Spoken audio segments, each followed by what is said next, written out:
All right, folks, shalom and welcome. Yishai Fleischer broadcasting from Israel with the help of God. The war has begun. There was a lot of speculation, a lot of tension, a lot of preparation, but indeed the moment has arrived and the war has begun.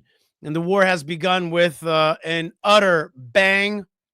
As immediately the war began, we were notified of the incredible news that Khamenei, the supreme leader of Iran, had been taken out in one of the first strikes. Really incredible. And so we were in a new Middle East, no doubt about it. A new moment, no doubt about it. And when did this happen? When did it all happen? It happened as Jews in Israel were reading the Torah portion of Zachor, where we remember what the Amalekites did to Israel in preparation for Purim, the holiday of Purim. So, an incredible, how should we say, coincidence, an incredible moment where in Israel we're reading about what the Amalekites did to us. And at that very moment, we're striking against the Amalekites, the Persian Amalekites of today. Khamenei is dead. Khamenei is dead, but the war is on. Okay. And today, the Israeli news is actually fixated on the fact that at least 8 Israelis have been killed today when a missile, maybe a hypersonic missile, has struck an Israeli building or two in the Beit Shemesh area, and that there was a safe room there. A direct impact on that safe room has killed at least confirmed 8, including many children. So that is the situation in Israel. We are going live right now. I want to thank everybody who is here, and I want to hear where you're from. Send me your blessings. That's how we usually start the show. Hello from Brisbane, Australia. Shalom. Hello from Canada, Stan. Shalom and blessings. And I want to hear where you're from. Give me a shalom. We want to hear from you. That's number one. And number two, at this, and somebody just wrote this. This is very important. The former president of Iran, Ahmadinejad, has also been taken out, which is huge because he was the epitome of evil. And I'll never forget when he was out there on a stand talking about a world without Zionism, and now we have a world without Ahmadinejad.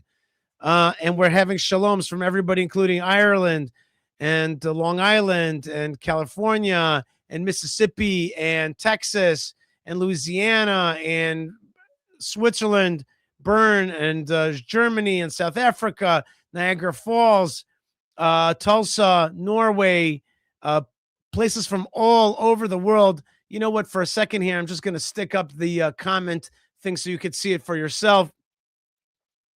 All right. And people are writing from all over the world right now, and it's awesome to be with you. So thank you very much for being with us in this tough moment, this moment where Israel is fighting, and this moment where all of the energies that were gathering, all of the storm that was gathering has come to fruition.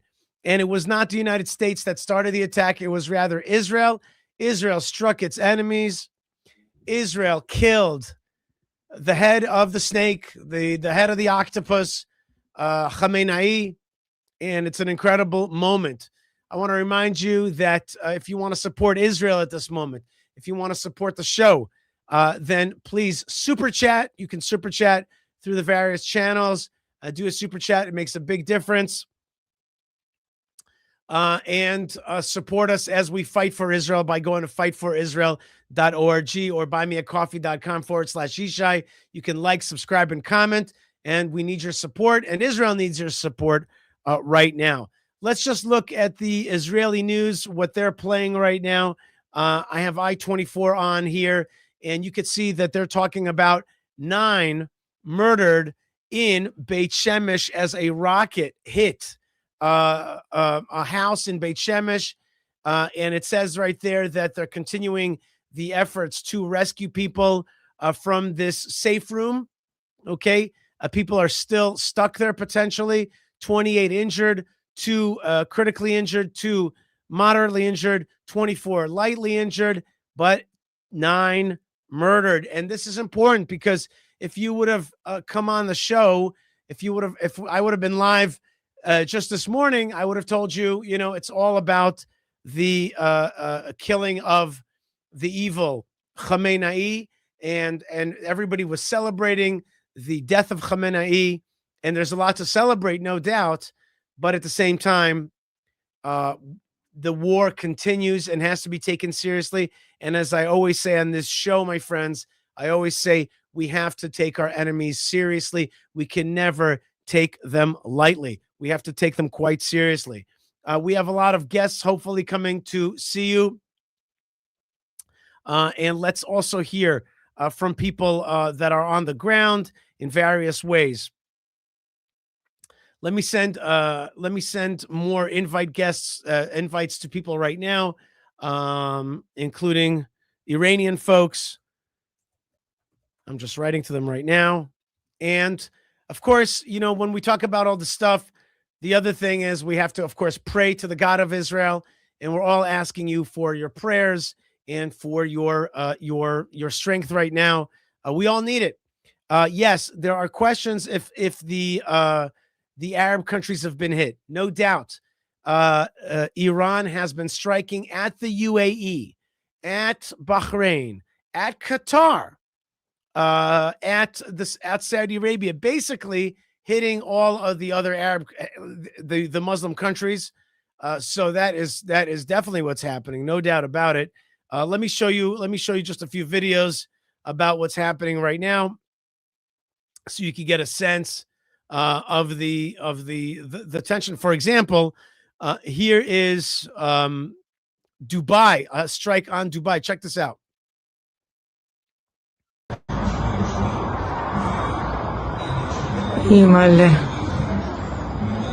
Look at that. That's Dubai.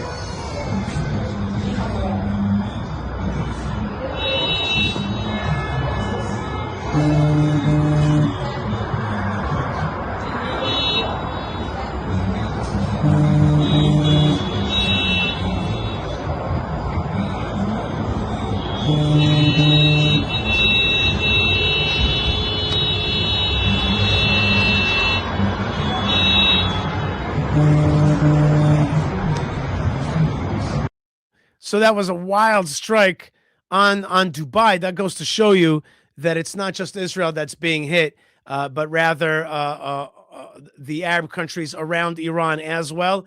Why is Iran striking the Arab countries? Well, it's probably striking them because they're trying to strike at America and American bases there.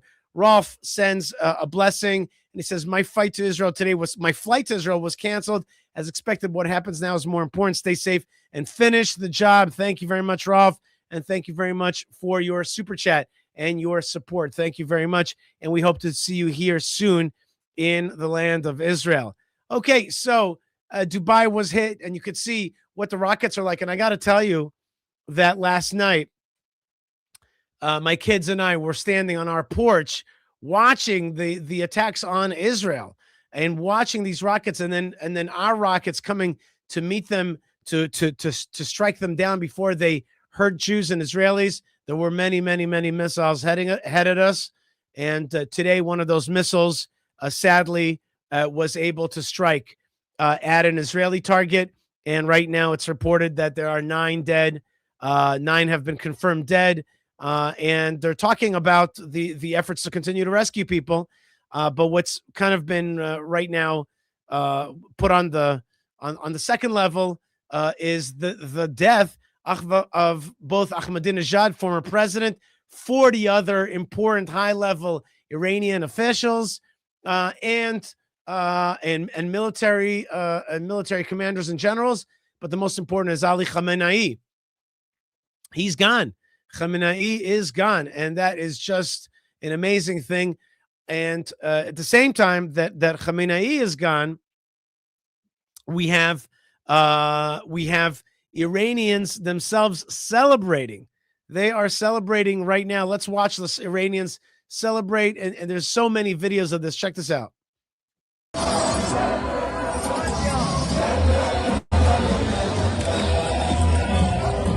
These are Iranians actually in, I think, a UK community who came to join the Jewish community and to celebrate together with them.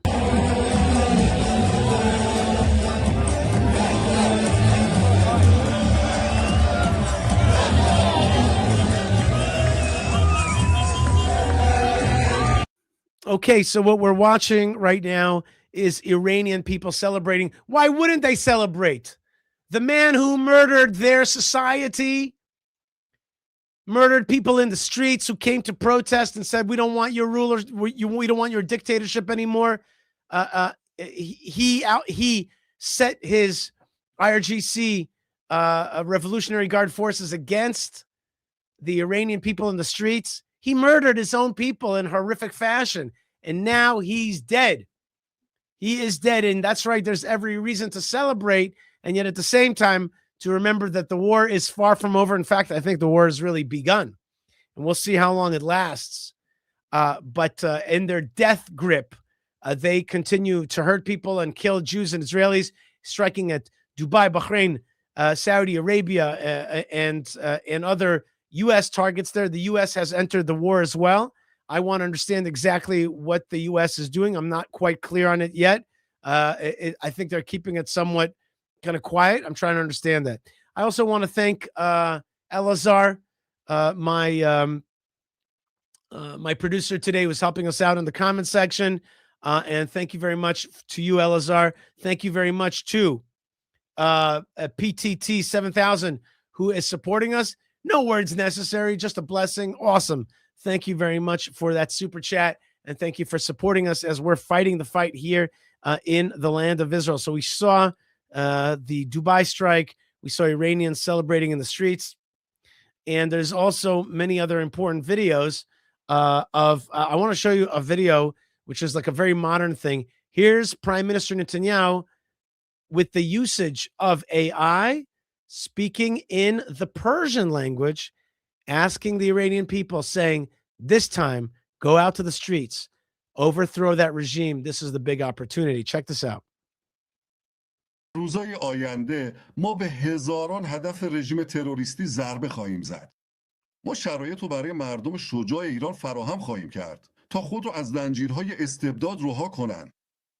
و به همین دلیل من دوباره خطاب به شما میگم ای شهروندان ایران، این فرصت رو از دست ندهید.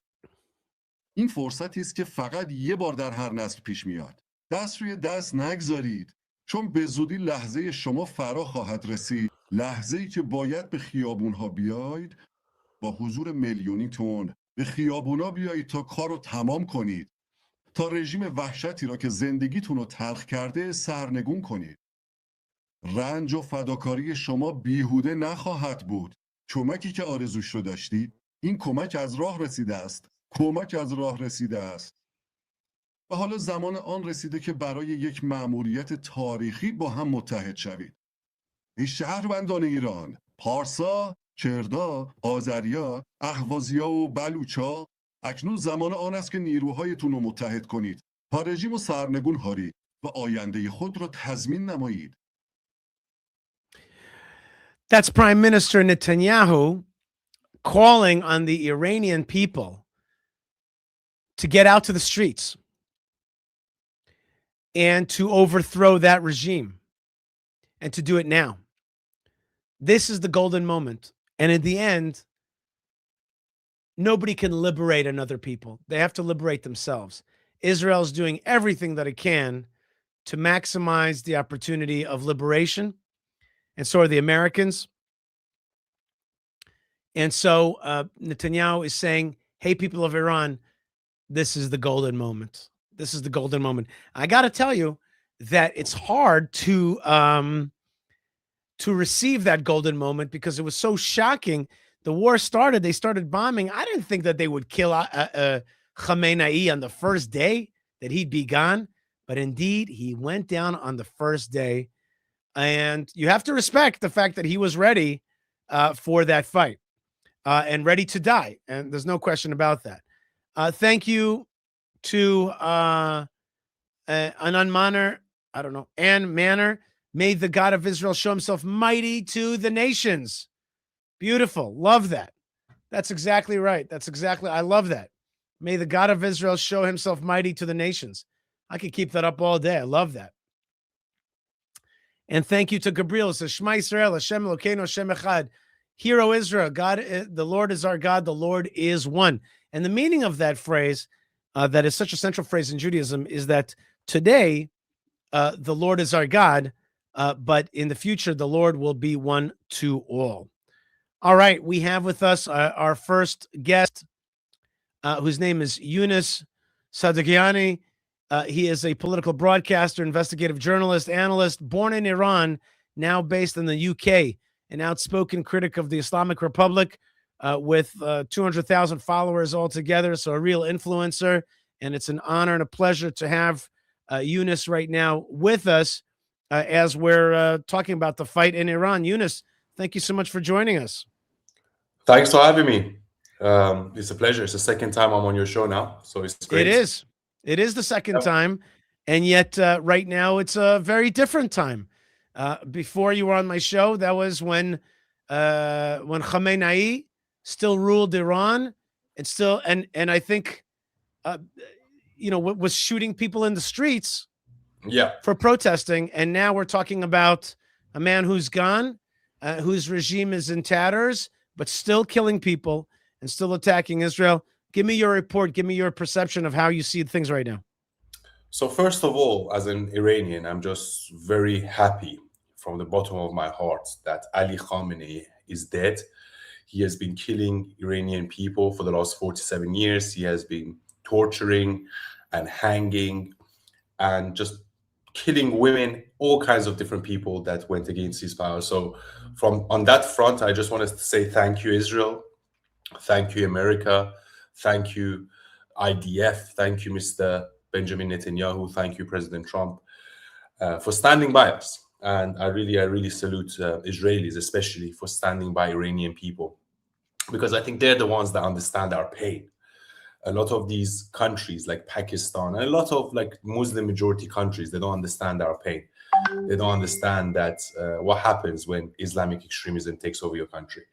So the second point I would like to make is that this is the beginning of the end. I've said this even as far back as the 12-day war, but this is officially the beginning of the end. Why do I say that? Because now the Islamic Republic has decided who their predecessors are going to be for 3 layers. So they have another, for example, they knew Khamenei is going to die, so they picked his replacement, and then they picked his replacement's replacement. So we have to go through the layers, okay, one by one. But that doesn't really matter, because I think there's a huge psychological blow for the Islamic Republic.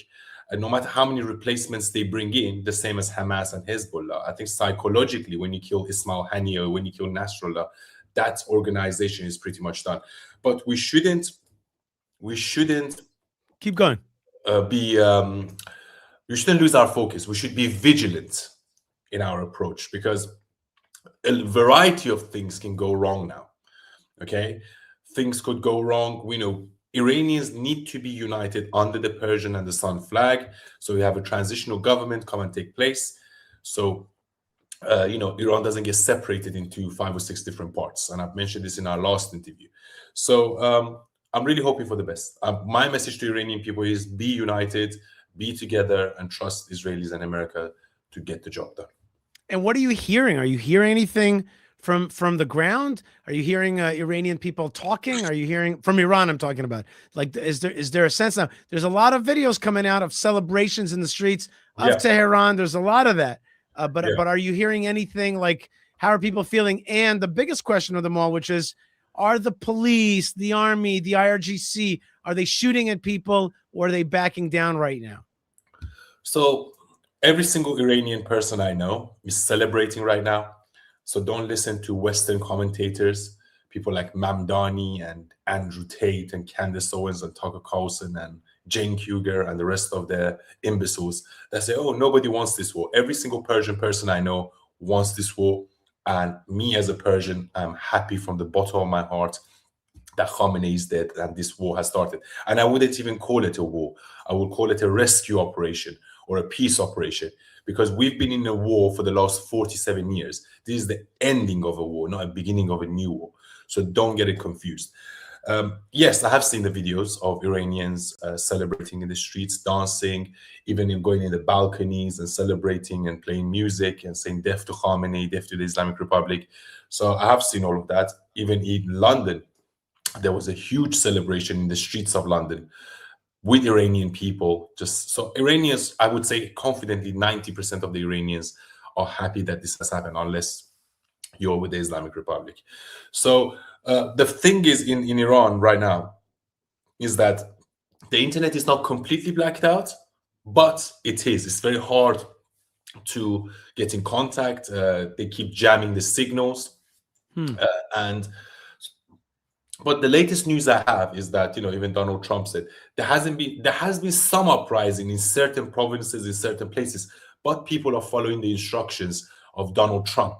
They're saying, Donald Trump said, stay in your homes for now, because it's going to be dangerous, because the bombardments of the IDF has started, of all the military bases, IRGC bases. We don't want innocent people to die.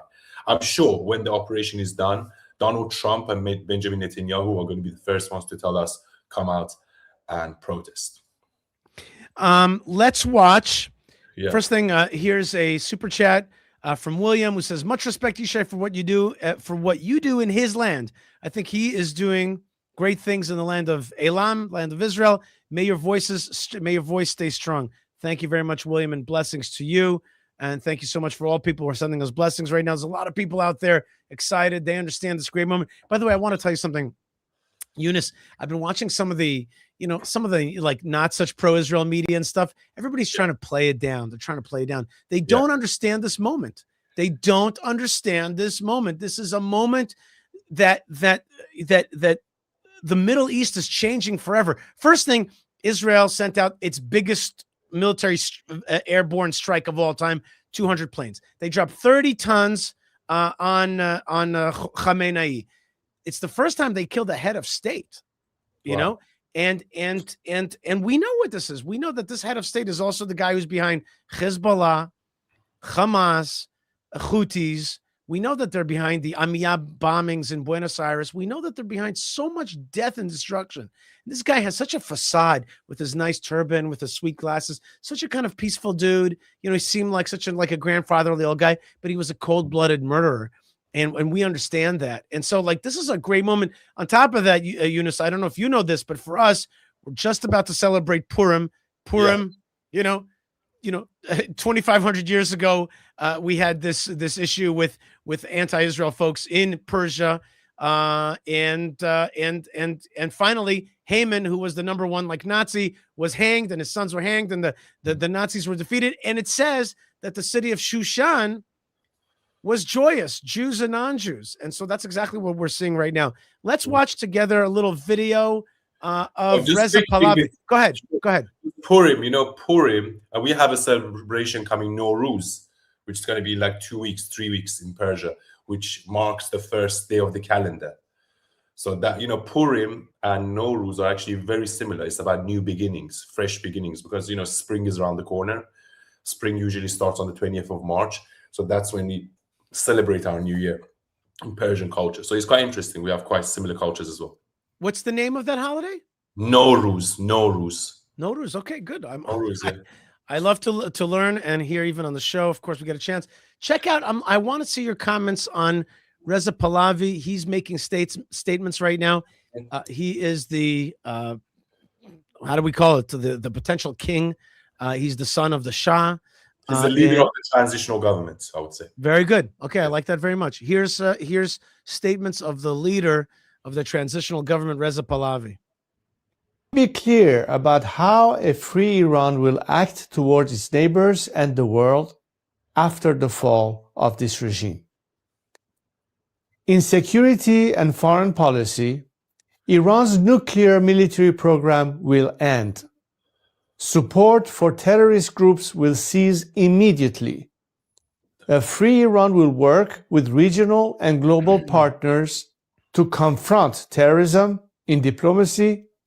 Relations with the United States will be normalized, and our friendship with America and her people will be restored. The State of Israel will be recognized immediately. we will pursue the expansion of the Abraham Accords into the Cyrus Accords, bringing together a free Iran, Israel, and the Arab world. You know, Pahlavi a lot of times mentions Cyrus. It's like a really big thing for him, you know. And he had this statement which I loved, which he's like, yeah, you know, 25 centuries ago we helped the Jews with building that second temple. I love that, you know. But can you help me with one thing which I truly don't understand? I understand that there's a lot of ethnic groups, Baluchis and others in Iran. Who does he speak for? Do other people, do these various ethnic groups feel a kinship to him? Is he an ethnic Persian? Do people relate to him that are not part of his ethnicities, or are there divisions based on those lines? I think at this moment in time, majority of Iranians support him. Although we're always going to have separatist elements from some groups, such as the Kurds, such as the Baluch, such as Fars, Persian, Turks, whatever. We have, you know, many different ethnicities in Iran. But at this moment in time, everyone's united around him, and it's because we don't really have anyone else. He's a known character. He's the son of the last king. So people know him and people trust him, and he's a pure character because, you know, he has been against the Islamic Republic all his life. Mm-hmm. And also, you know, they saw what his father did. And I think his father was the first one that actually truly introduced democracy in the modern Iran. So I think for the transitional period, he's the best option that we have. Yes, majority of people are screaming his name. He's a very popular character. Does that mean he's perfect? Or does that mean, do I think he makes a, you know, phenomenal leader? That remains to be seen. And I think that remains to be seen in the referendum we're going to have maybe in the next 2 or 3 years. But what we are going to go through now, as I said, it's going to be a very transitional period for us. We're going to go through some rocky times. Okay, we have to be honest about it. We might have some instability. We might have some chaos. You know, it's not easy to get rid of a dictator after 47 years and, you know, expect smooth sailing. Right. So I think he needs to manage that, those 2 or 3 years, set up a referendum. And, you know, if he puts himself up for the ballot, which I'm not sure he will, he could do that. And then we'll see whether we want a monarchy or a republic. Whatever we want is going to be decided in the next 2 to 3 years. Wow, you know, like an ancient Persian state, an ancient Persian people being reborn anew right now, like going through a moment in their history where like this is a chance to be reborn as a young nation, as you said, like 47 years of jihadism, terrorism, dictatorship, and now to be reborn anew. It's really, you know, it's you have to have a great imagination. You have to have a great hope. You have to pray and you have to get together. You have to try to set aside differences, and you got to hope that the people that have the guns will not start shooting, you know, and continue the death rattle, because it is a death rattle from here on in. It's just a matter of time now. It's a death rattle. So I'd love to see Iran reborn, and reborn in friendship with Israel, and reborn as actually a pillar of stability in the Middle East, and not a destructive element of the Middle East. So it's really something. It's really something to see, and it's a moment of liberation. I want to tell you at the same time as we're talking, I got to put this up on the screen. The war continues. 9 dead in Israel in a maybe hypersonic missile that has struck directly at a house. So it's a serious business. It's a war. It's not a joke. And yes, Khamenei is dead, but yes, the death rattle is still there. The rockets are still flying out, and we're still being challenged. So it's really, you know, it's something to definitely that we have to pray for and ask for for God's mercy upon us. Wow, I didn't know that. I didn't know that some people died in Israel today. Well, yes. Only a few hours ago, a hypersonic missile hit a house in Beit Shemesh. There was people crowded inside a safe room, you know, a defended room, but it took a direct missile. And looks like it exploded on them, and it was not able to withstand that direct hit. Yeah. And so it was So the war is very much on. You know, just this morning we were all about the death of Khamenei. By the way, also another person who died, who I had more personal feelings about, was Ahmadinejad. Yeah, I heard that. I really remember him on that stage with that podium that said "A world without Zionism," and he really wanted to kill the Jews. He wanted to destroy the Jews, and the fact that he's done gives me, you know, that's the healthy justice of revenge in this case. What do you think about that? Tell me a little bit about him. isn't it so funny that all these people were chanting for 47 years, we're going to destroy Israel, we're going to get rid of Zionism, and then on the first day of war, they all died. So it just shows how incompetent they are. Ahmadinejad came to the United Nations and said, we will delete Israel. We will wipe Israel off the map. The first nuclear bomb we make, we're going to drop it there. And then after that, they said, no, we don't want a nuclear bomb. So which one is it? I thought you're going to disappear. But, look, it's all huff and puff. It's all misdirection. It's all misinformation with the Islamic Republic. That's why I call them a paper tiger. All they can do and all they have been doing is killing their own people for the last 47 years. Every time they're in conflict with an external force, they get a big slap. We saw it during the 12-day war, and now we saw it. Again, you deal with bullies by showing strength, peace through strength. This whole negotiation with terrorists, what Obama done, was a catastrophic failure. And I think that they're done. Look, they're done. Look, they say dictatorships, they kill a lot in the beginning and they kill a lot at the end. Okay? So, the Islamic Republic came into power by killing people, hanging people, and, basically making people escape from the country, because no competent person, no person with a conscience can live in the Islamic Republic, cannot work under the Islamic Republic. So now it's their last breaths. They're trying to kill as many people as they can. They're trying to attack the neighboring countries, because they know they're not. They know it's like, like a psychopath murderer getting caught in a room surrounded by weapons. And he's trying to wield his knife and trying to stab everyone because he knows at some point he's going to get shot and killed. So that's exactly what the Islamic Republic is going through. My prayers are with the Iranian people. My prayers are with Israeli people. My prayers are with the people that are in the region that could be attacked by this genocidal, tyrannical regime. And I think it's going to go on for 2 or 3 weeks, this war. And we should be just vigilant. Be vigilant. Be optimistic. It's, they say, don't kick a can down the road.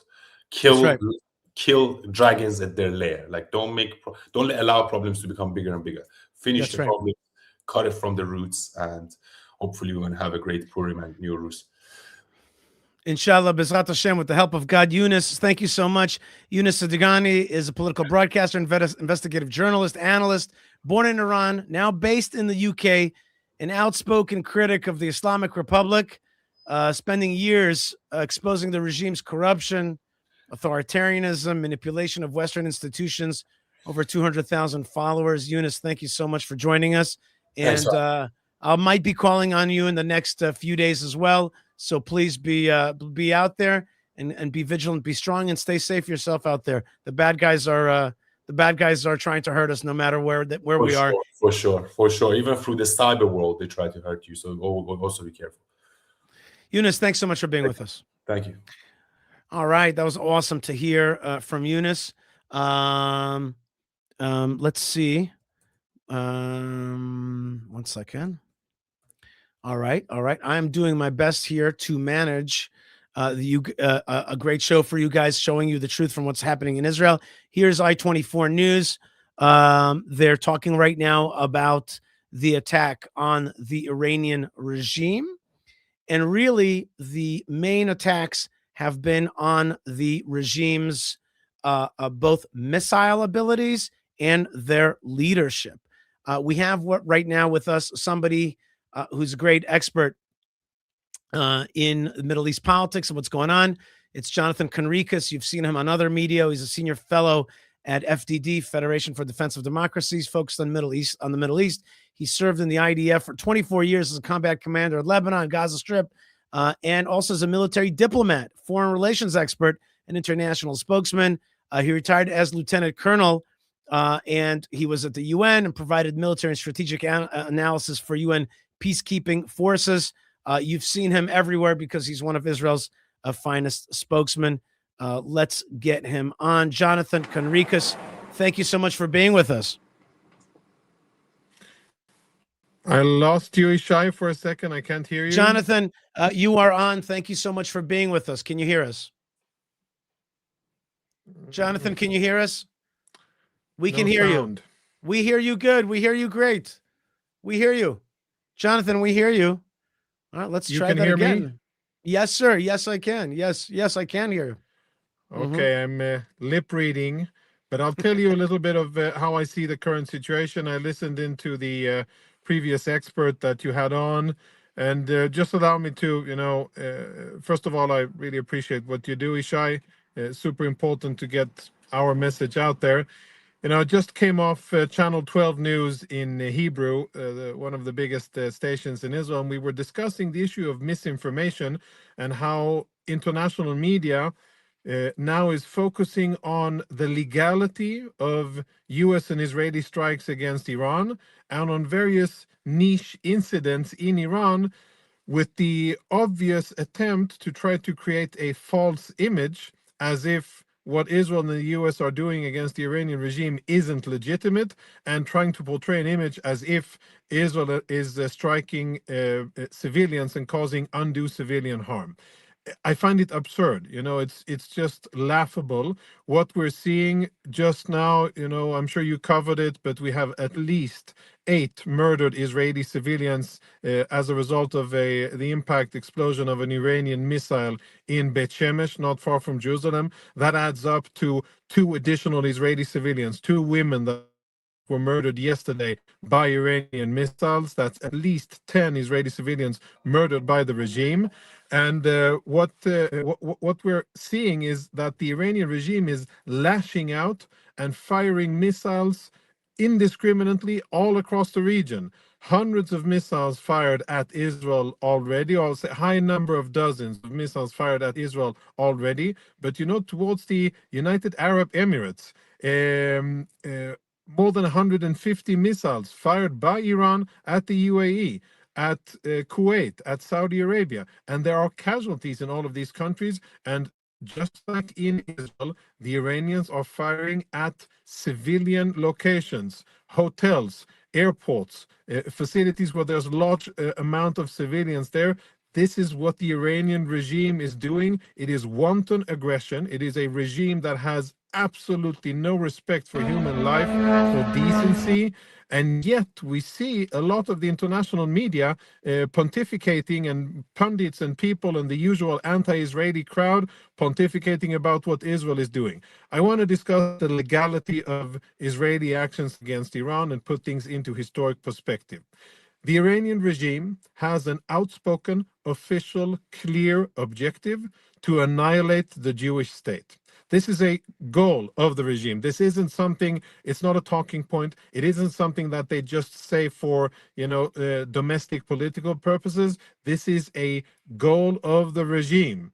And they have been pursuing this goal with all of the assets and the capabilities of the Iranian establishment. They have tried to build nuclear weapons. They have been building hundreds and thousands of ballistic missiles. They have armed, funded, and equipped terror organizations around Israel. They have directed terror attacks against Israel for the last 30 or even 40 years, with thousands of Israelis that have either been killed or wounded as an indirect result of Iranian aggression. Iran has fired ballistic missiles at Israel. Every enemy that Israel faces, we see Iranian fingerprints. And if this isn't enough, then, in a square called Palestine Square, Eastern Tehran, they used to have a countdown watch that was counting down from the year 2040. That was the target date per the Iranian regime for the destruction of the Jewish state. So if that isn't enough to qualify for Israel to be able to take action against this murderous regime and say, we're not going to have it anymore. We're not going to sit here and allow the Iranian regime to stockpile weapons, to rebuild their nuclear weapons program, to mass produce ballistic missiles with longer and longer range and with bigger and bigger payload. We're not going to sit here and wait. My only regret is that we're doing it approximately 30 years too late. Should have been done long time ago, and I can only regret that. So to all of the chorus of Israel critics who are, it's almost Pavlovian, it's just an instinct to criticize whatever Israel is doing. My response to them is that what Israel is doing is lawful, just, exactly what a sovereign country has the absolute responsibility to do. And the only regret is that we're doing it too late. And most free countries eventually will thank us for doing it, maybe they're not thanking us now. Now comes the challenge, Ishai. I'm not a good lip reader, so speak slowly so I can try to understand what you're saying, because I still can't hear you. Jonathan, can you hear me now? Yes, I can. Jonathan, this is a big step to shoot and kill a head of state. This is the first time in all of Israel's targeted strikes to strike at a head of state. That's like a big deal. That's like saying your leadership is not legitimate, and I will now take the step of removing a country's leadership. That's a very bold move for Israel. That's a different Israel than we knew in the past. That's a I call this liberation nation. It's a much bigger thing than just defending itself. It's saying something about this region. Comment about that a little bit to me. What it's like for Israel to go out on this limb and to eliminate a head of state.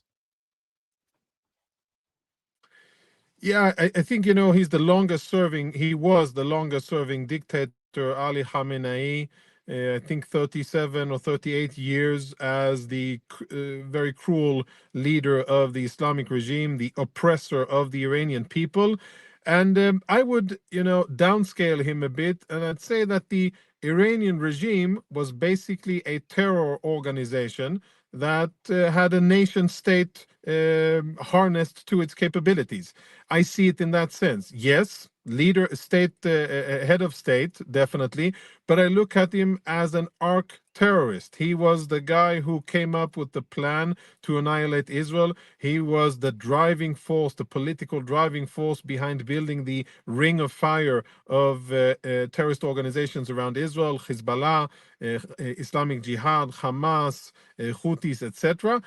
So in that sense, it's like taking out Hassan Nasrallah. It's like taking out Yahya Sinwar. It's like taking out other terrorists that we've done in the past, and it won't be the first, and I don't think it'll be the last time that we do it. What I think is interesting, and this is a signal to the region, to the various strongmen of the region, and I'm talking north and I'm talking south and various other locations, is that, well, Israel is now willing to actually perhaps shake free of the bonds and the limitations that have been limiting our ability to defend ourselves, and we're willing to reassess.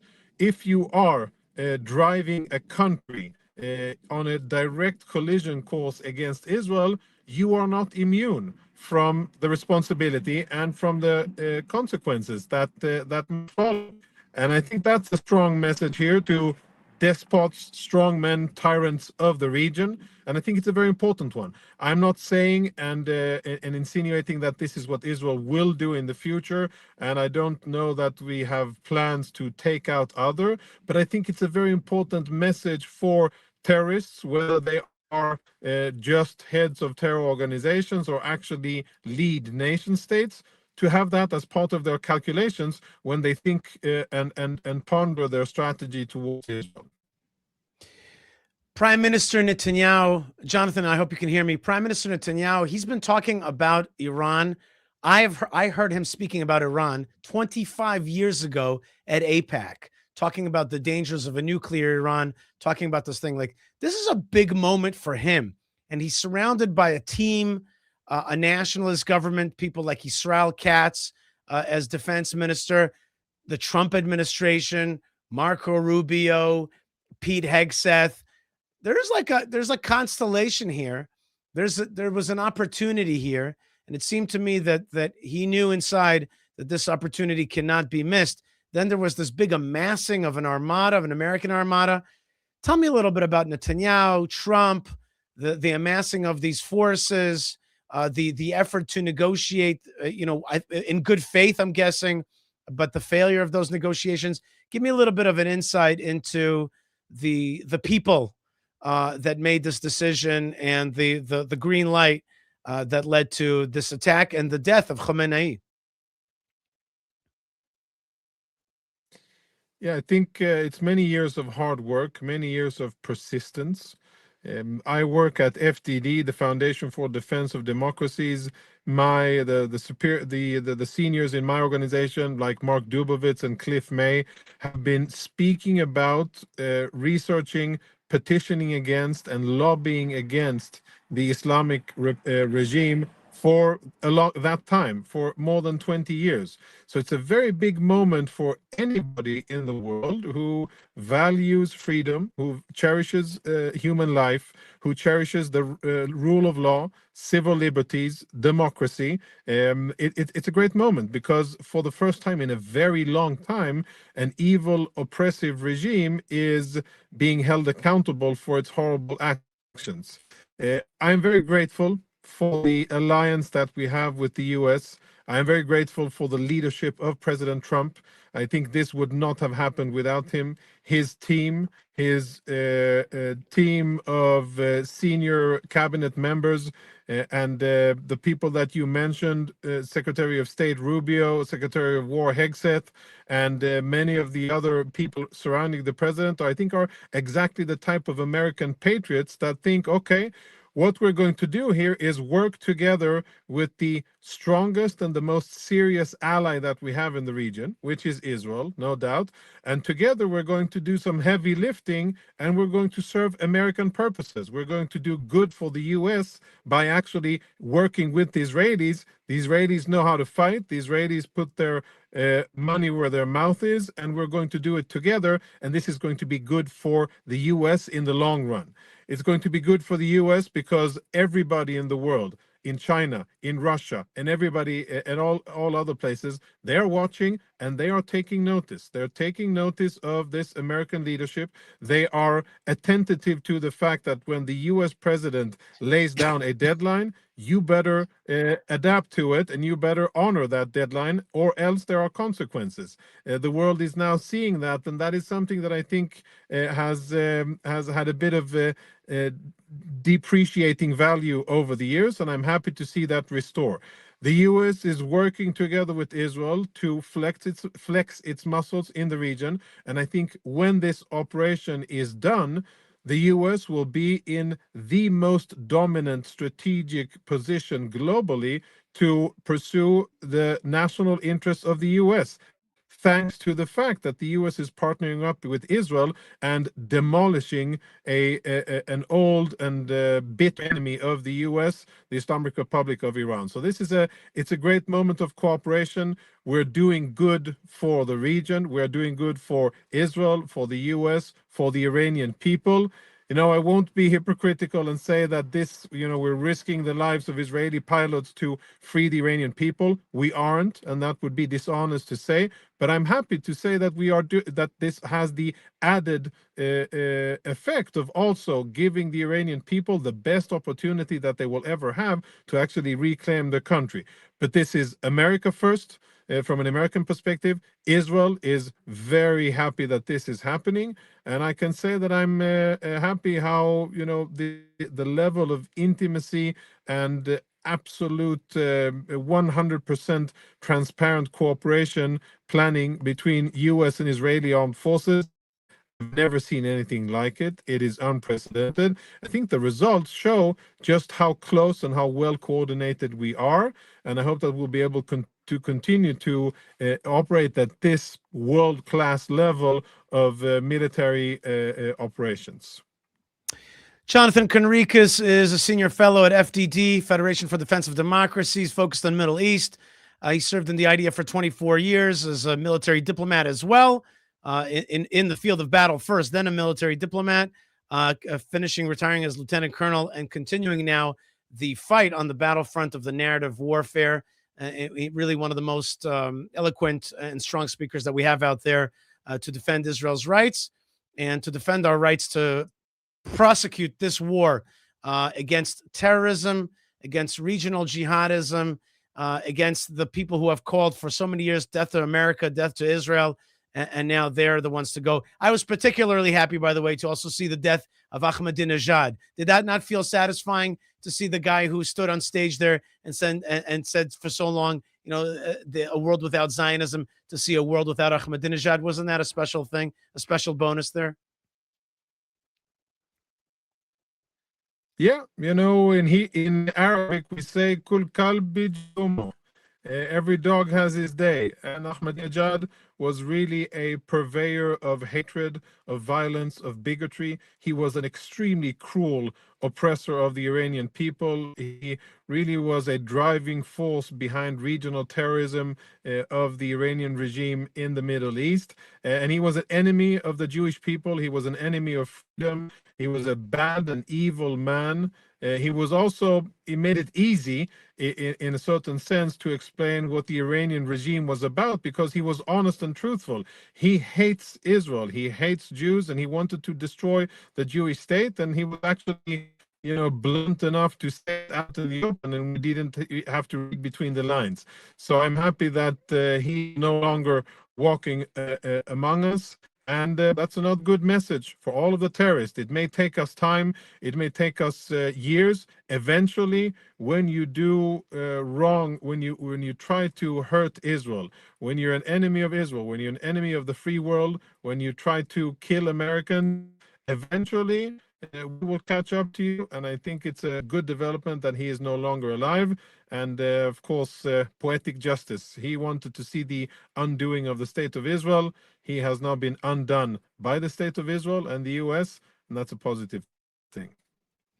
Jonathan Conricus, thank you so much for being with us. We'll be calling on you again in the next few days. God bless you. Stay strong out there. Thanks for the fight. God bless you. Thank you, Shai. All right. That was Jonathan Conricus. Thank you. Am Yisrael Chai, indeed. Jonathan Conricus, one of our best fighters out there, a great warrior.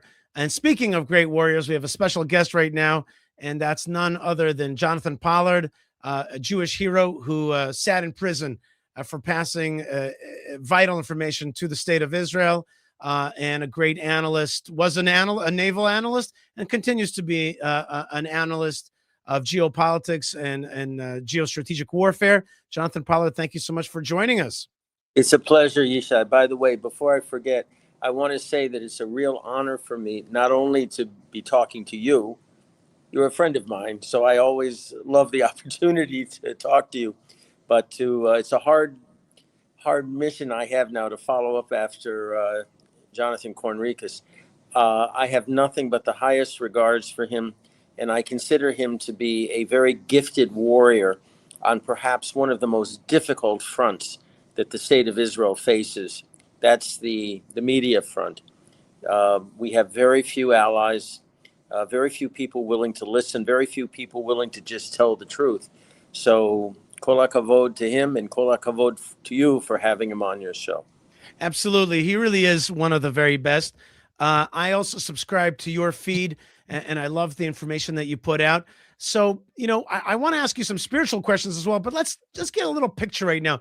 Give me the Jonathan Pollard perspective on the really the geostrategic chessboard out there. What's exactly happening? Saturday morning, Shabbat morning, it was I think 8:45 when or 8:15. I don't remember when the first siren sounded. We knew that it had begun. I didn't even look at the news. We knew. I was right? reading Parshat Zachor. Parshat with Amalek, and I just said, oh, this is really appropriate. No, look, I've been on record as saying that I was opposed to the end of the 12-day war because I thought it was prematurely ended.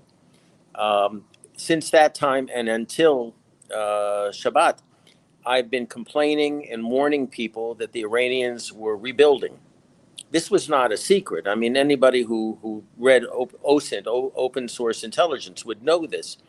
And I just didn't know at one point where we were just going to say, die, enough, and intervene. Well, now we have.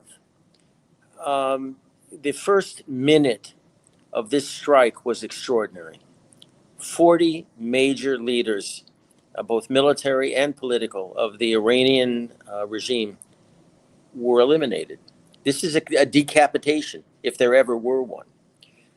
We may see the results of that, though, now, with all this crazy shooting going on in the Gulf. Now, and they hit just recently Cyprus as well.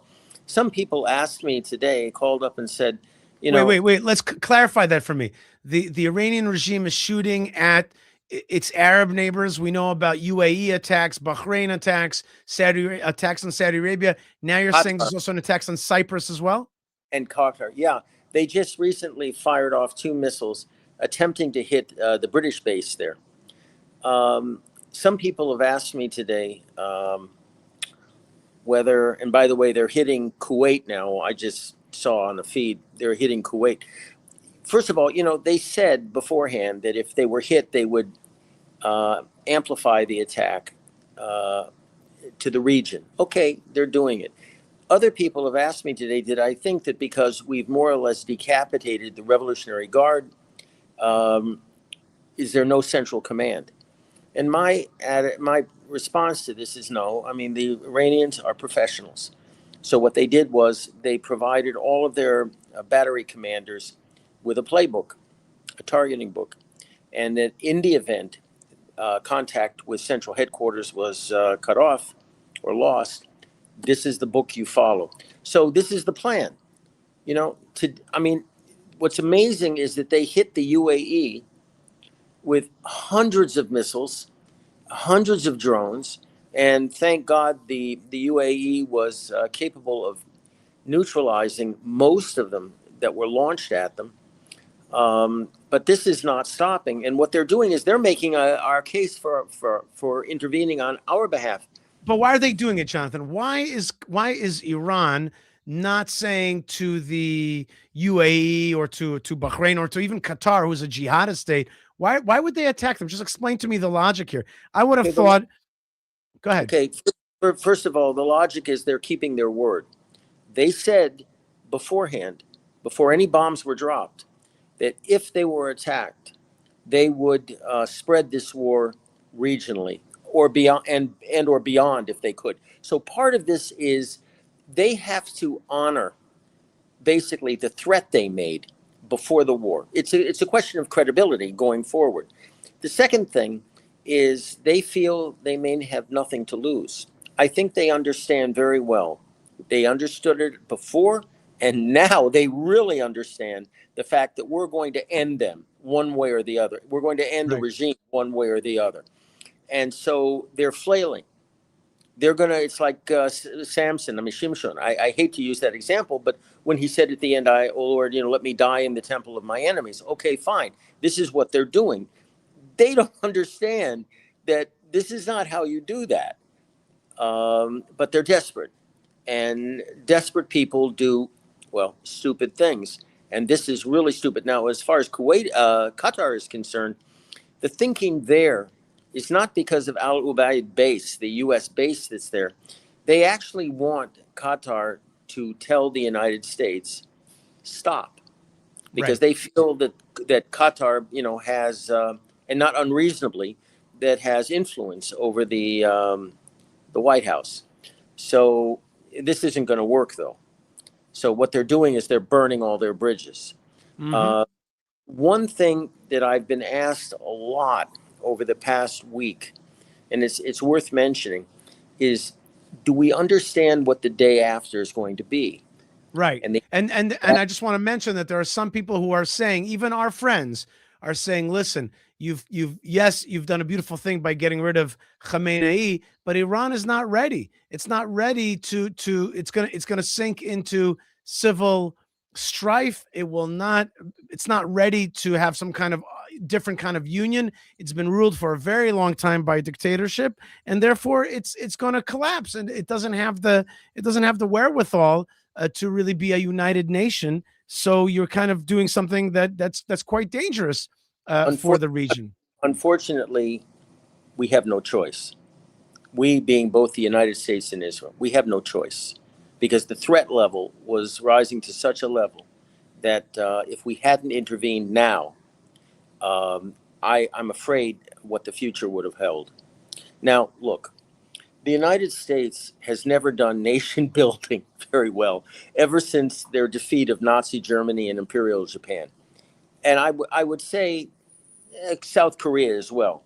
Okay, they did good jobs in all of them. All right. The problem here is that Iran is going to fly apart. The Kurds already this week said they're gone. They're going to form a democratic government and they will leave and join their brothers in Iraq and Syria and possibly, God willing, in Turkey.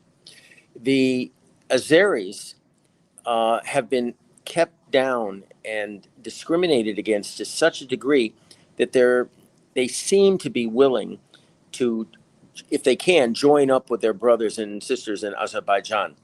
The Arabs in the south, where the oil is produced, have long dreamt of Arabistan, an independent Arab state, and the Baluchis in the east want to go. So what you're talking about is a rump Persian state. And the problem with that is, even if we've eliminated all of Iran's strategic weaponry, and I don't have to go through it, but just say all of it's eliminated, the Revolutionary Guard and their auxiliary Basij, and a large part of the army, the Iranian army, has enough weapons and the capability and the willingness to kill every counter-revolutionary they run across. It's going to develop a Shia jihad against apostates. This is where it's headed, because they're talking this way. They have been talking this way already. They already showed their indifference to life. They've killed a minimum of 30,000. Who knows how many more? So if they have nothing to lose at the end of the day, they know the United States is not invading. That isn't going to happen. So what will happen? Well, the peripheries will break off. So what is it? So what is it that the Prime Minister Netanyahu is calling on? He now did 2 speeches, one in Hebrew, one AI Persian, which is pretty cool that a head of state is using this like technology to have his lips change. It's kind of cool. It's special, and he's telling them in Persian, go out to the streets. Is that irresponsible? Is he allowing for the death of thousands of Iranian people, or does he indeed see a moment where the people can overcome the men with the guns and really overthrow this regime? I hate to say this, but it reminds me very much. You're not old enough, but there was an incident in 1956 with Hungary when they rose up against the Soviets, and the Americans, unfortunately, Radio Free Europe, RFE, and the rest of them encouraged them to revolt with the assumption they were giving them the assumption that the U.S. would help, that NATO would help, that they would be saved from the Soviets, and nothing of the sort would happen because of Suez and other things were going on. Right now, I mean, it's nice to say, rise up and overthrow your oppressors. And what you're doing is you are sending a lot of good people to their death. You can't do this. What you have to do is smash the IRGC first. And we're doing that now. We are doing that. But it's going to take time. And at the end of the day, I'm not entirely sure that it's going to be successful, given the fact that they have the guns and our people don't. Right. Okay. That's right. So that's what I'm hearing as well. What I'm afraid of. That's right. I understand what you're saying. Okay, let's switch one gear for a second. You're Jonathan Pollard. You've always been a believer, a man of faith as well. You live now in the land of Israel, and I just want to talk about something that not every one of our viewers understands. We have this holiday of Purim coming up, which commemorates the battle that we had with Nazi-like Persians, the Amalekites that were in Persia. Oh, we lost Jonathan there for a second. Jonathan, we lost you for a second. Let's see if we can get Jonathan back there. We lost him for a second. In any case, I was saying that we have lost. We lost Jonathan, but he's going to come back with the help of God. We almost lost to an Amalekite incursion, an Amalekite attack against the Jews in Persia 2,500 years ago. But we won. We pushed them back. And so that's a very special moment that we had. And we commemorated that moment. We commemorated that this Shabbat, as we were reading the commemoration of the adjournment, the commandment to remember the Amalekites and what they did to us in the desert and how we must fight them. At that very moment, were we striking against Iran. Really an incredible thing. So far, we have not received Jonathan back, and maybe he'll come back. In the meantime, we right now have a very special guest, and that is the co-host hostess with the mostess, my beloved wife, Malka Fleischer. Malka, shalom and welcome. Thank you so much for being with us. Hey, Yishai, good to be here with you at this historic moment. Yeah, we've had great, Malka, we've had great guests so far. We had Jonathan Conricus, we had an Iranian, we had Jonathan Pollard, and now we have you, Malka. You're coming at it from also the perspective of the Jewish woman who's also managing an Israeli household. Give me a little bit of a sense about how that's been feeling in the last few days. Well, I'll tell you, Yishai, if anyone here who's watching has been watching anything that we do for more than a week, then you know that everyone's been anticipating this moment. And the question really was, when's it happening? When is there going to be an attack on Iran? Who's going to do it? The United States is bringing more and more warships, planes, the most state-of-the-art technology over to this region. It's not something that happens unless something's really going down, so everyone had a sense that this was going to happen. And there are a lot of simultaneous feelings. On the one hand, there is a sense of relief. I'll be honest with you. There's like a certain kind of relief. We've all been waiting. We know this is happening, tension building. And now that it's finally happening, we revert to training, kind of, you know what I mean? It's like we have been through this before. This is not our first rodeo. We have seen war before. It's been recently. We've seen war against Iran recently, and there is a general sense amongst the nation that we would like to finish off this enemy once and for all. And of course, when I talk about an enemy, I am not talking about the people of Iran or even the country of Iran.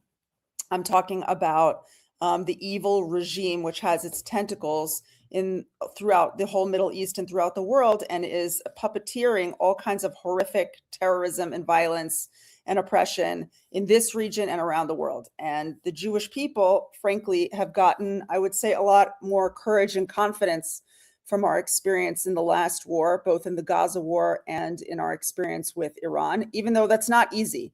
And I don't want to sound smug.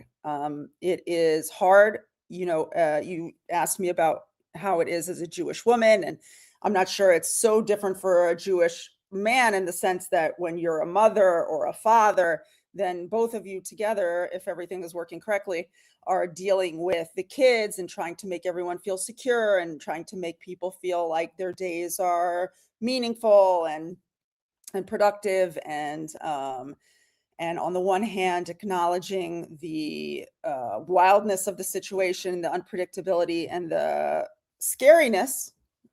Let's just say it, like, it's scary, and these missiles are very serious business. But we also want to maintain a look of strength, and that things are going to be okay, and that Hashem is with us. I'll tell you that as a Jewish mom, that watching Israel perform the necessary steps of this war from where I'm sitting in my house has been kind of inspiring, because I know that many countries, if they were to face war, would be nowhere near as prepared as Israel is. And I say that cautiously because anything can happen, and we need Hashem to be with us always, and we need his blessing for success always. But the incredible sophistication of the warning systems and the bomb shelters, which have been built for years, and the way that the Home Front Command issues their directives and everything trying to be clear, and the way that the hospitals know how to operate in an emergency situation because they've done it so many times, and the way soldiers know how to go exactly where they're going, and they know what they're supposed to be doing. And there are various support systems, both official and unofficial, to help them and to help their families. And there's a whole humongous system, I would even say a national culture, that enables this kind of a situation to occur in a way which is not, I wouldn't say it's not traumatic, because I think that people do get traumatized and feelings are very personal, and we have to acknowledge that, but it can be building, it can be uplifting, it can be strengthening, it can be unifying. And And that is a little piece of what it looks like as a Jewish woman. I'll tell you, Ishai, though, that, you know, if we had gone live like 6 hours ago, Right. so I think that my tone would be like pretty upbeat, maybe even celebratory, maybe even like we'd make jokes about, you know, defeating Iran and the mullahs, and because the spirit is high. But in the last couple of hours, we had a horrific loss, the loss of 8 people, many of them children, which is, and right before Purim, you know, this is like it's our happiest time of the year. So it's really, I wouldn't say it's deflating, because we're going to keep going and that's the way that we do things, but it hurts. You know what I mean? It hurts.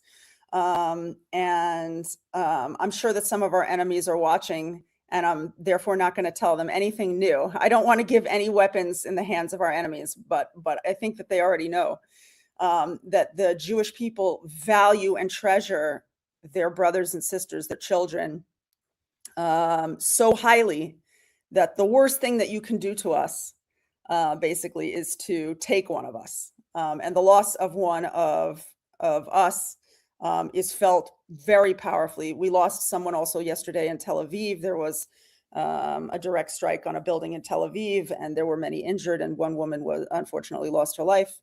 And today, even more. And that with all the success and all the incredible miraculousness that this war has already seen, and the incredible visions that we're now having of a totally changed Middle East and a changed world as a result of this this mission, a blessed mission.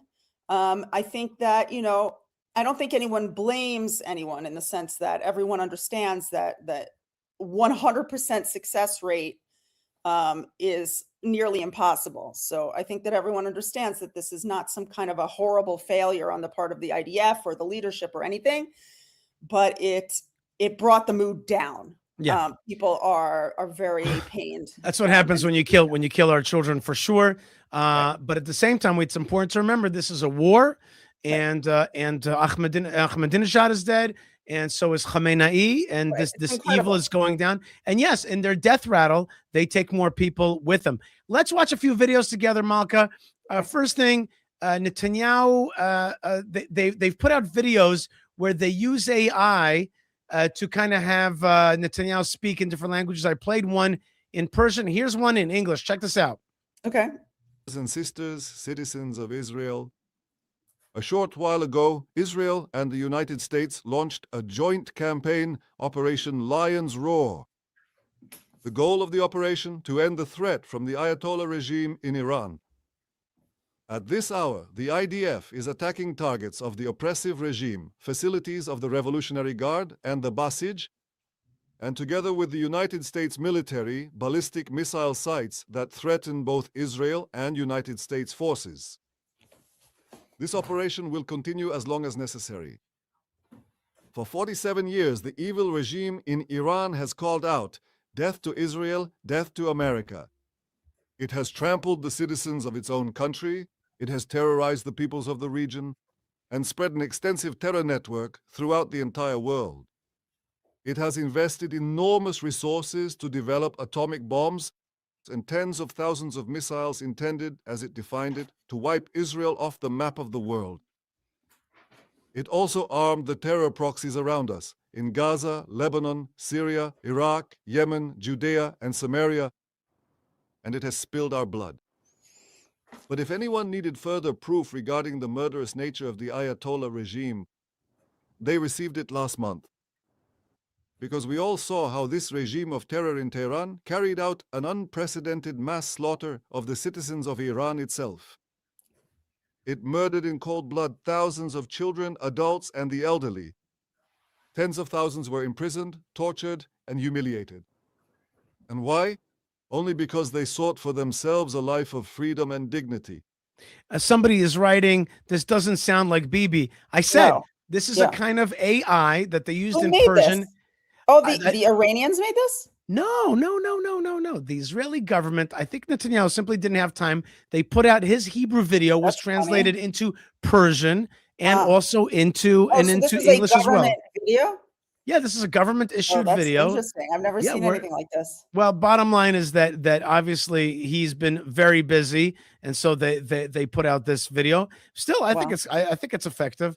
I want you to also see, Malka, what's happening in the streets of Iran itself. And this is an Israeli news outlet. I think it's Channel 12 or Channel 11. Let's take a look at how Iranians are celebrating. No, this is, I played this video beforehand. Sorry. This is, that does not look like Tehran. This is British Persians joining the British community, the Jewish British community, in celebration of the fall of Khamenei. Isn't that interesting? That's awesome. That's awesome. And I think that Israelis are now really, I don't know what the word is, like fantasizing about a future in which Persians and Jews can have a good, healthy, working, mutually warm relationship. I think that there is definitely a sense in Israel that we are working to free ourselves, but there is no question that Israelis understand the ramifications of these moves for the people of Iran, and that there is an excitement about being a part of freeing that country and taking it out from under tyranny. Yeah, and you talked about a lighthearted mood. Here's a spoof that's been going wildly over Israeli internet. Check this out. Purim Sameach.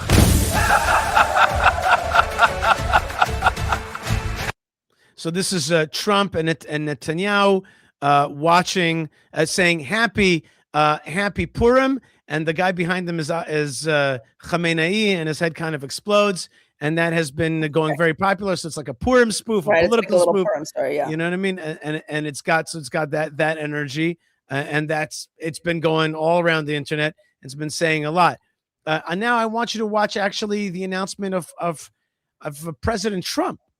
President Trump also made an announcement explaining why he's taken upon himself to do this war. And Malka, for him, it's not like totally popular. He can get a lot. He could get a lot of pushbacks. Let's watch. Right. And there are people in the so-called right wing who are pushing back hard on him. Like Candace Tucker. Yeah, all those folks. And we had Jonathan Conricus on. He was explaining why those guys are so wrong. Here is President Donald Trump of the United States explaining why he has engaged in an act of war against the regime in Iran. Check this out. The United States military began major combat operations in Iran. Our objective is to defend the American people by eliminating imminent threats from the Iranian regime, a vicious group of very hard, terrible people. Its menacing activities directly endanger the United States, our troops, our bases overseas, and our allies throughout the world. For 47 years, the Iranian regime has chanted death to America and waged an unending campaign of bloodshed and mass murder, targeting the United States, our troops, and the innocent people in many, many countries. Among the regime's very first acts was to back a violent takeover of the U.S. Embassy in Tehran, holding dozens of American hostages for 444 days.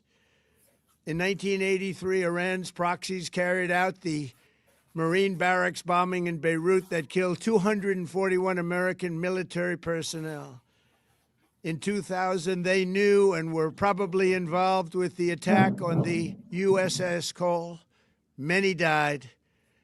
Iranian forces killed and maimed hundreds of American service members in Iraq. The regime's proxies have continued to launch countless attacks against American forces stationed in the Middle East in recent years, as well as U.S. naval and commercial vessels and international shipping lanes. It's been mass terror, and we're not going to put up with it any longer. From Lebanon to Yemen and Syria to Iraq, the regime has armed, trained, and funded terrorist militias that have soaked the earth with blood and guts. And it was Iran's proxy, Hamas, that launched the monstrous October 7th attacks on Israel, slaughtering more than 1,000 innocent people, including 46 Americans, while taking 12 of our citizens hostage. It was brutal, something like the world has never seen before. Iran is the world's #1 state sponsor of terror and just recently killed tens of thousands of its own citizens on the street as they protested. It has always been the policy of the United States, in particular, my administration, that this terrorist regime can never have a nuclear weapon. I'll say it again. They can never have a nuclear weapon. That is why in Operation Midnight Hammer last June, we obliterated the regime's nuclear program at Fordow, Natanz, and Isfahan. After that attack, we warned them never to resume their malicious pursuit of nuclear weapons, and we sought repeatedly to make a deal. We tried. They wanted to do it. They didn't want to do it. Again, they wanted to do it. They didn't want to do it. They didn't know what was happening. They just wanted to practice evil. But Iran refused, just as it has for decades and decades. They've rejected every opportunity to renounce their nuclear ambitions, and we can't take it anymore. Instead, they attempted to rebuild their nuclear program and to continue developing long-range missiles that can now threaten our very good friends and allies in Europe, our troops stationed overseas, and could soon reach the American homeland. Just imagine how emboldened this regime would be if they ever had and actually were armed with nuclear weapons as a means to deliver their message. For these reasons, the United States military is undertaking a massive and ongoing operation to prevent this very wicked, radical dictatorship from threatening America and our core national security interests. We are going to destroy their missiles and raise their missile industry to the ground. It will be totally, again, obliterated.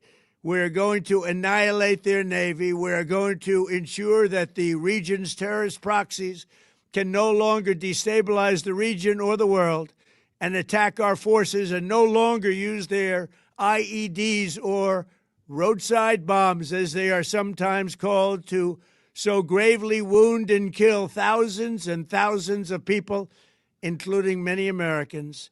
And we will ensure that Iran does not obtain a nuclear weapon. It's a very simple message. They will never have a nuclear weapon. This regime will soon learn that no one should challenge the strength and might of the United States Armed Forces. I built and rebuilt our military in my first administration, and there is no military on earth even close to its power, strength, or sophistication. My administration has taken every possible step to minimize the risk to U.S. personnel in the region. Even so, and I do not make this statement lightly, the Iranian regime seeks to kill. The lives of courageous American heroes may be lost, and we may have casualties. That often happens in war. But we're doing this not for now. We're doing this for the future, and it is a noble mission. We pray for every service member as they selflessly risk their lives to ensure that Americans and our children will never be threatened by a nuclear-armed Iran. We ask God to protect all of our heroes in harm's way, and we trust that, with his help, the men and women of the armed forces will prevail. We have the greatest in the world, and they will prevail. To the members of the Islamic Revolutionary Guard, the armed forces, and all of the police, I say tonight that you must lay down your weapons and have complete immunity, or, in the alternative, face certain death. So, lay down your arms. You will be treated fairly with total immunity, or you will face certain death. Finally, to the great, proud people of Iran, I say tonight that the hour of your freedom is at hand. Stay sheltered. Don't leave your home. It's very dangerous outside. Bombs will be dropping everywhere. When we are finished, take over your government. It will be yours to take. This will be probably your only chance for generations. For many years, you have asked for America's help, but you never got it. No president was willing to do what I am willing to do tonight. Now you have a president who is giving you what you want. So let's see how you respond. America is backing you with overwhelming strength and devastating force. Now is the time to seize control of your destiny and to unleash the prosperous and glorious future that is close within your reach. This is the moment for action. Do not let it pass. May God bless the brave men and women of America's armed forces. May God bless the United States of America. May God bless you all. Thank you. Malka, I think Yeah. in some ways, that's President Trump's greatest speech. Wow. I've so clear, so honest, so Simple. so simple and so truthful, that this is what the region wants. And I love that end, which is like, hey, Iranian people, you've been asking for help. This is your moment. Take what we're giving you. This is your chance. What do you think about that? Yeah, absolutely. And he's just like, they're doing evil. America doesn't stand for that. We're going to go to war. It could be, that we're going to have some casualties. That's what war looks like. And then he says it in like the most simple language possible. He goes, this is not for now. This is for the future. Yes. And so many people are so concerned about the difficulties of a war now that they're not thinking about what will happen 100 years from now. And I'm very inspired by President Trump's decisiveness to back Israel in this moment. We all know that Israel is conducting the military operations over Iran. I'm sure there's tons of American support, and there were reports that the CIA gave the extremely reliable information to Israeli intelligence as to where Khamenei was, so that they were able to kill him. And I'm guessing that there is like very serious coordination on all the levels between Israel and the United States. And as a person who grew up in the United States, and as a person who has always looked at has always recognized, I think, the greatness and the great vision that was the building of the United States, I am so gratified to see the United States of America take such a clear moral stand for good in this region and for all the world, and to make such a sensible and yet courageous decision to back us as we do what we got to do. Awesome. Very powerful moment indeed. Very powerful moment indeed that's happening right now. And I don't know if everybody understands like what, how big this moment really is. But I think the Persian people are understanding that. They are right now cheering out there. One second, let me see this. Check.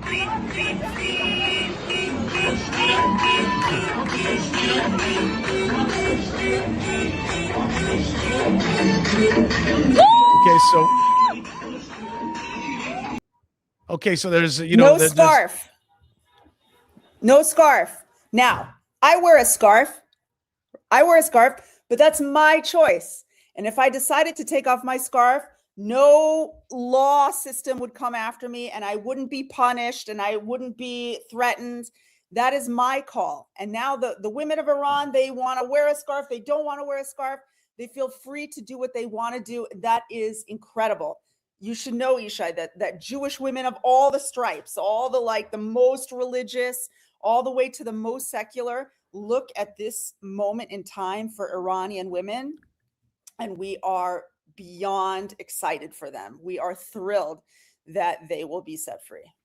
All right, but at the same time, we are definitely facing very serious attacks, and let's just take a look at what that looks like. Here is what a strike on Tel Aviv looks like, just so you get a sense. Okay, that's what it looked like yesterday. Look at that. It's terrifying stuff, right? Guys, we said this in the last round of attacks, but you should know that because our warning system is so highly calibrated, if you are not sent into bomb shelters, you can go outside and watch what's happening outside. And oftentimes, if you are not receiving an alert, you can look up, but you know someone else is in a region close by. You can go outside, depending where you live. And we live in the mountainous region in Judea. You can go outside and look outside, and you see Star Wars happening outside your window, and you hear it. And every once in a while, a missile will be neutralized so high up in the air that it like hits the atmosphere, and you can see colors. It's something that a human being would never expect to witness with their own eyes. But as proud as we are of our technology, and as thankful we are for God's protection, some missiles get through, and we had a missile get through, and reports are that 9 are reported killed. And I want you to see what this looks like when a missile does strike. נפילה לפני כמה דקות, תראו את ההרס.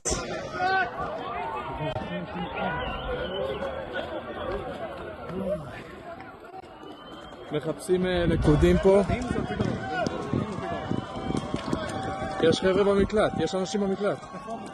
פה למטה, במדרגות. He's saying there are people inside the bomb shelter. There are people in the bomb shelter. Right, there are people in the bomb shelter. You can't see it from this image, but there was a very large community bomb shelter. And Ishai, I don't know if you heard this, but I heard, and it's not confirmed yet, and it breaks my heart to even say it, that I heard that there was a children's Purim party taking place in that bomb shelter, which gives me goosebumps to even think about. There are some like 30 wounded. I know somebody who owns a house in Beit Shemesh. He sent out to a mutual WhatsApp group that we're in a picture of his property that he owns with the glass shattered out of the windows. I asked him, how far away would you say that your property is from the, point of the landing of this missile? He said about 1 kilometer.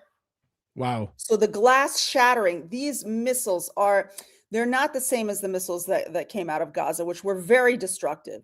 But these long-range ballistic missiles are another league entirely. And it hit a building and just obliterated it. And there were people in the bomb shelter. And thank God some people were saved because they were in that bomb shelter. But because it was a direct impact, it was too much. And, we have to take our enemies seriously, and we have a serious war on.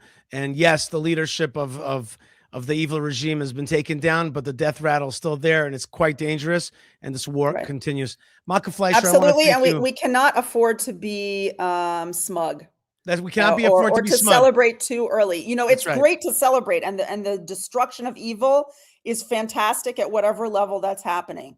But this is a critical moment in history, and we cannot be content, lopping off the figureheads. We have to get this thing at its root and destroy it entirely.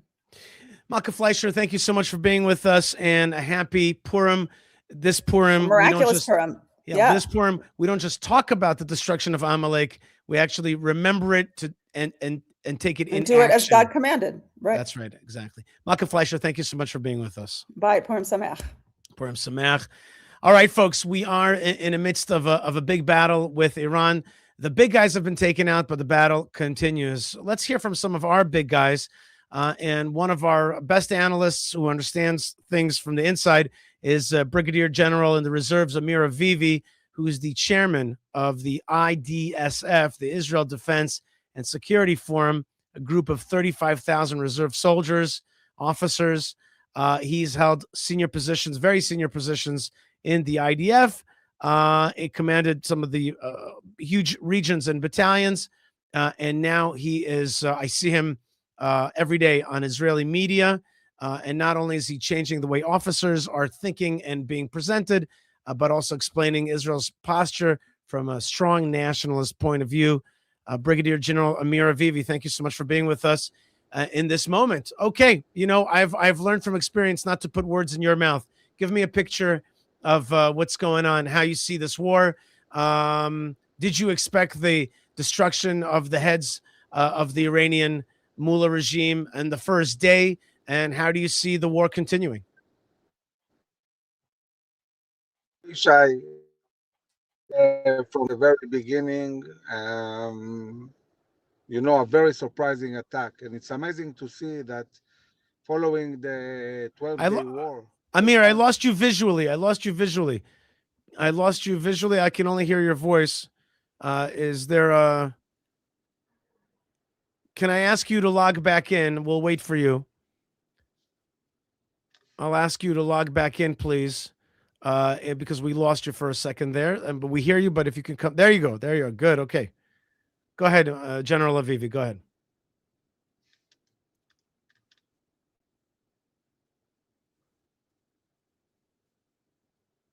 Can you hear me? Vakasha, go ahead, sir.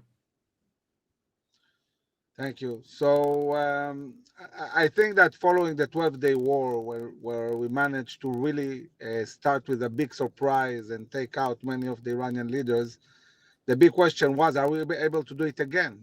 I mean, this war was very hard to think about a surprise because the U.S. was amassing a huge force. It was clear that Israel and the U.S. are preparing.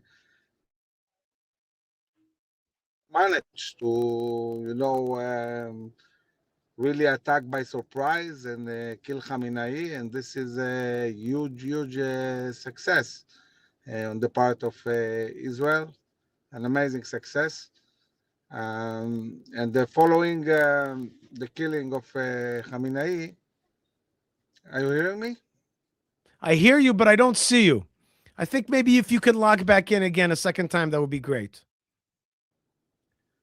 Okay, so let's get Amir Avivi in the right way, and we'll hear from him. In the meantime, just to give you an image of Israeli news, they're talking about here direct attacks on some of the Gulf states that Iran is doing.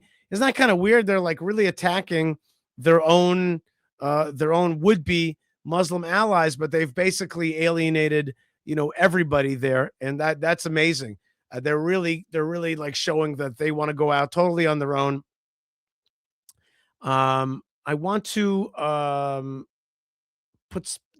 just want to also say that if you are a commenter, please do not try to use this moment and our stream as a place to proselytize other religions. We can't accept that here. So if I can ask you to please refrain from that. And let's get Amir Avivi back on, hopefully. In the meantime, as we talked about, 9 killed in Beit Shemesh. 9 killed in Beit Shemesh, and really a building obliterated that had a safe room in it. Malka Fleischer reporting that there's some reports that there was actually a children's party there. So really a horrific moment that reminds us not to take anything too lightly. Let's see if we can get Amir Avivi back on. In the meantime, before Amir Avivi comes back on, I did want to show you one video which I thought was very important, and this is an Israeli coverage of who is this guy Khamenei? Why did he need to be destroyed? Check this out. این گروه تبهکار باید از فلسطین ریشه‌کن بشود. So he says we have to surgically cut out this thing called Israel from the land of Palestine. So he's just telling you that's what we believe in, the destruction of Israel. במשך שנים נהג חמינאי להניף לעבר ההמון את ידו השמאלית בלבד. For many years he would only show his left hand, and we'll see why, because his right hand was injured in a assassination attempt. בזמן שידו הימנית המשותקת נותרה his right hand had been left immobile. תחת לגלימה השחורה, עדות לניסיון החיסול הראשון ששרד. He survived his first assassination attempt שם in 1981. 1981. פצצה שהוטמנה בתוך טייפ קטן במסגד בטהרן, כמעט וסיימה את חייו של מי inside a tape player, a little bomb went off in 1981 and almost killed this young politician. שהיה אז פוליטיקאי צעיר שצבר עוד ועוד כוח ומספר. And he was gaining more and more strength, and then he gained so much strength that he began commanding Iran and basically became its supreme leader. שנים לאחר מכן הגיע הרגע שעיצב את איראן בארבעת העשורים האחרונים. This is the moment where he's being elected as the supreme leader. All these men stood up to say, Khamenei, you should be the supreme leader. قانون اساسی که خب میگه مرجع، حالا یا مرجع شأنی یا مرجع فقهی. מרגע שירש את השלטון, חמינאי הפך את השנאה לישראל מאידיאולוגיה דתית לתוכנית עבודה מסודרת. Okay, so from the minute he gained leadership, he turned his hate for Israel from ideology into an organized plan to destroy Israel actively. The Zionist enemy has done a grave error and has done an evil, an unspeakable crime.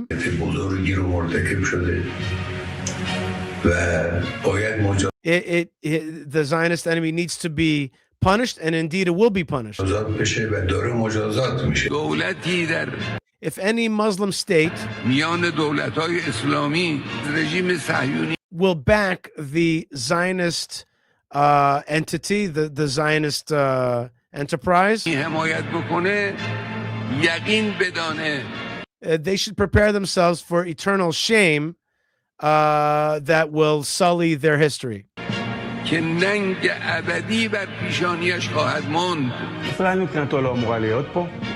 Israel should not be here, according to Khamenei.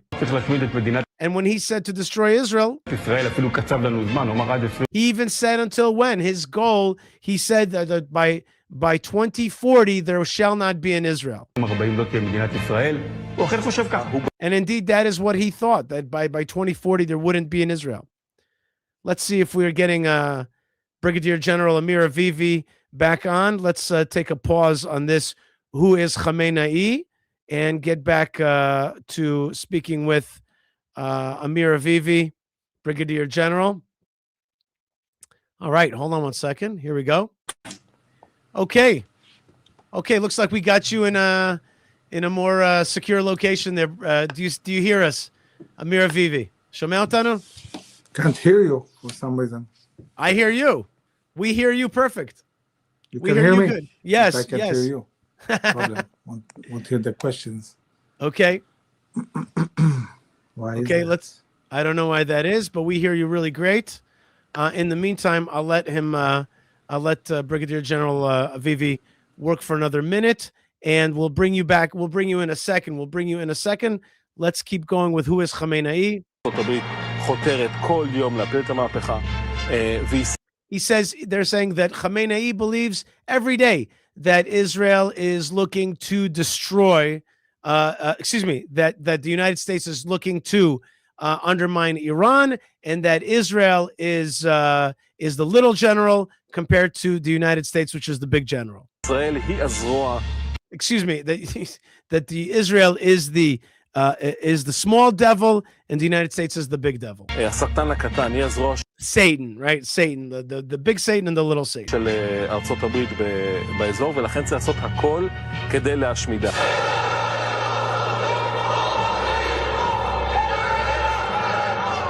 המאבק בין ארצות הברית לאיראן הוא לא רק מאבק בין מעצמות, אלא בין The fight between the United States and Iran is not just a battle between hegemons, שתי דמויות מרכזיות. but actually between two very key personalities, Ali Khamenei and Donald Trump. עלי חמינאי ודונלד טראמפ, באמצעות הצהרות לוחמניות ואיומים. Using fighting declarations and direct threats. ישירים, ניהלו השניים בחודשים האחרונים מעין מרדף של חתול ועכבר. In the last few months, they had a cat and mouse game going on between them. בעיקר סביב פרויקט הגרעין, תעודת especially about the Iranian nuclear program. הפיתוח האחרונה של המשטר בטהרן, מול הקו האדום שהציב טראמפ. Okay, so the will of the Iranians versus the to make a nuclear program versus the red line drawn by Donald Trump. כעת נראה שהמשחק הזה הגיע לקיצו. Now it seems that this game has come to an end. He threatens us. He threatened us, said Ali Khamenei. He's not just threatening. And he also uses ridiculous bureaucracy. I wonder what he means by that. And unacceptable bureaucracy to demand of us publicly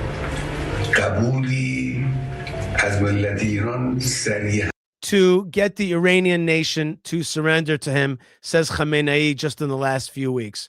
Let's see if we're able to get Amir Avivi on the program. General Avivi, can you hear us? Brigadier General. I heard you before, Ishai, and now I don't hear you. Oh, yeah. Oh my gosh. Hold on one second. Okay, hold on. Hold on one second. Let's see if I do this. Give me a thumbs up if you hear me now. Do you hear me now? No. Oh my gosh. Okay, you know what? Daber, tell us. Go ahead. Okay, so I want to give an explanation about what's going on. I think that, at the very beginning, the big question was, are we going to be able to surprise again the Iranian regime? In the 12-day war, what made possible the success of the war is that we surprised them. We took out a big part of their leadership. This took them completely out of balance, and they had a very difficult time recuperating. And it took us 2 days to control the Iranian skies and conduct the operation to really degrade dramatically their ballistic missile capabilities and hit the nuclear sites with the US. The 12-day war was a big success, but we saw them renewing their ballistic missile production, and this was a big danger. We see the devastating attack today of Bet Shemesh, 9 people killed, dozens hurt. We understand how dangerous these ballistic missiles are, and they started producing them again dozens a month and moving towards producing hundreds a month. This is not something acceptable for Israel or for the US. It endangers both countries. And what worried me all the way was, are we going to be able to surprise again? Or are they going to launch a preemptive attack on us? And I was really happy Saturday morning to see that we managed to really surprise them again. Israel, in the first attack, took out 40 Iranian leaders, military and political, including Khamenei. It's an amazing, amazing success. We had very good intelligence. They convened in the morning in 2 different places, and Israel attacked, and this is how this war started now. And it's very different from the 12-day war because now it's the US and Israel fighting together. This is a huge power. The American forces are overwhelming. Israeli forces are very strong. The intelligence is very good. And today, we heard from the Minister of Defense, Israel and the US are dominating Iranian skies. Until today, we fought in the first 2 days stand out, meaning we shot targets from outside Iran, from the Iraqi area or the Syrian area. Now we're operating stand-in, meaning the airplanes are flying in Iranian airspace above Tehran, controlling completely Iranian airspace, and this makes both Israel and the US much, much more effective. In the last 2 days, half of the ballistic capability was destroyed. Multiple governmental sites were attacked. The big challenge at the moment for Israel is to completely suppress the ballistic missile capability. We see how dangerous it is, while destroying many headquarters of the Revolutionary Guards, of internal security, of the Basij and military. And at the same time, the US is attacking the Iranian Navy and the bases in the eastern part of Iran. It's ongoing around the clock with a very, very clear mission to completely destroy this regime and create the terms for a regime change. And we understand that in order to create the terms for a regime change, on one hand, we really need to degrade and destroy most of their capabilities. On the other hand, there will be a moment where the president, when Reza Pahlavi and the Israeli prime minister will call the Iranian people to go back to the streets and take their country. You cannot do a regime change without the Iranian people. So the US and Israel are facilitating this. They are dealing with this regime, really decapitating most of its leaders and capabilities. But then at the end of the day, only the Iranian people can do this regime change. And the whole operation we're seeing now was planned for a few weeks. Maybe, might be even a bit shorter, depends on how effective the attacks will be. And so far, they are very, very effective. Both Israel and the US are doing a great job, really destroying many capabilities. The Iranians, they really wanted to shoot massively, but they're not able to do so. They're shooting a few ballistic missiles each time, and they're not only shooting Israel, they're shooting the whole region. They shot almost 200 ballistic missiles on Qatar, on UAE, on Saudi Arabia, on Kuwait, on Oman. They're challenging the whole region, trying to put pressure on Arab countries to pressure the US to stop the attack. It's doing exactly the contrary. It's getting the countries really upset and understanding that this regime needs to fall. So this operation is getting momentum, and we see Saudi Arabia now fully siding with the US and Israel, claiming that they were demanding this operation all along. And this is a good really message, because this means that after we'll finish the job with this regime, there will be peace agreements, normalization. Until a few weeks ago, it seemed as if the prospect of a normalization with Saudi Arabia really distanced itself. It didn't seem something realistic. And now maybe we're back in business and looking at a possible alliance that will emerge from this war, including Indonesia, Malaysia, Oman, Saudi Arabia, Emirates, and so on. Many countries that see the power and will want to be part of this alliance that will be formed. But first and foremost, we need to win the war. And the goals are clear. This regime needs to go, cannot stay. It's clear to Israel, it's clear to the US, and we're working around the clock to get the job done. Amen. Okay, thank you very much. Toda rabah. Thank you very much for being with us.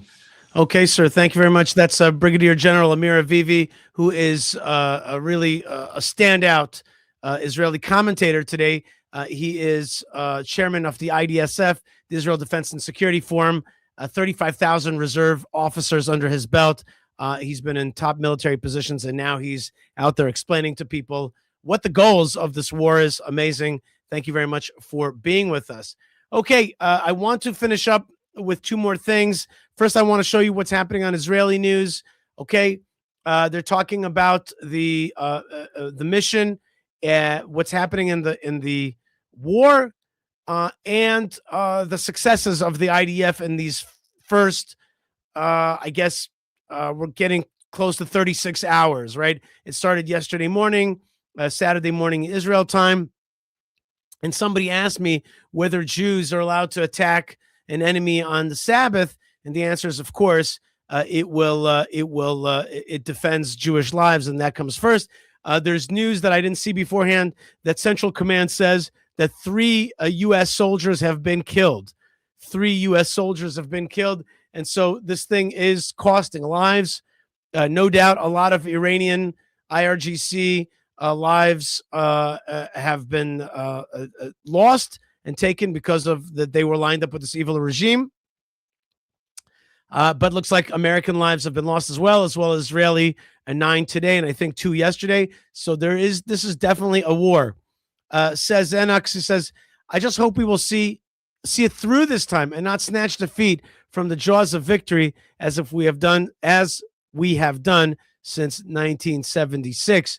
I want to finish up the video about who is Khamenei from Israeli television so you understand who this guy really is and the evil that he's brought upon Jews and the region and America as well.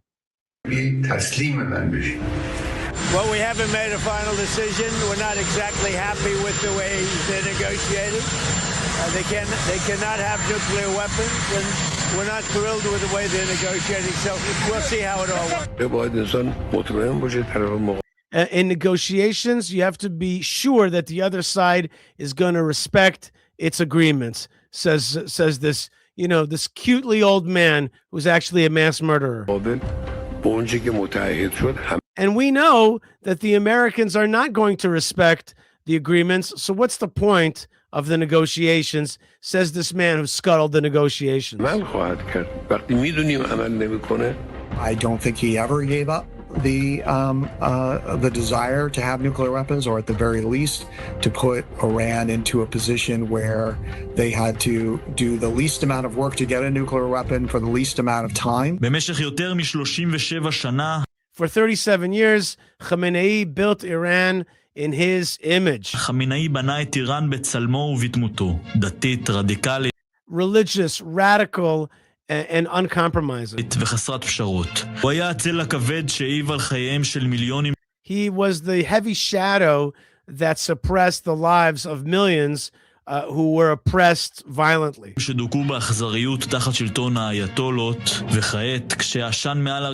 And today, as smoke rises from the ruins, his place there in Tehran, when it's still smoldering. And now there's one big question that remains in the whole Middle East. Every leader, whoever he'll be, will have to step into very big shoes.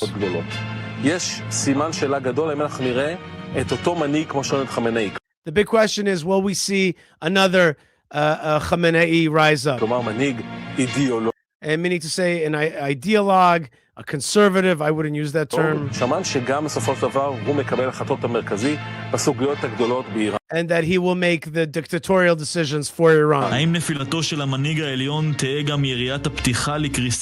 Or will the fall of the supreme leader be the first shot in the destruction of the Islamic Revolution of Iran, and for the birth of a new hope for the thousands of Iranians that waited for this for a whole generation. Okay, great video, and I think that we forget also that Khamenei, he was in charge of Hamas in Gaza and all the people that they killed there, and Hezbollah and all the people that they killed there, and the Houthis and the people they killed there, and the Iranian the Iraqi proxies that took over that huge landmass, and then the international efforts through places like Venezuela, attacks in South America like the Amiab bombings that also killed 100 people, and it's been a global terror network that this man has created, and he deserved to die, and we should be thankful to God that he is no longer with us.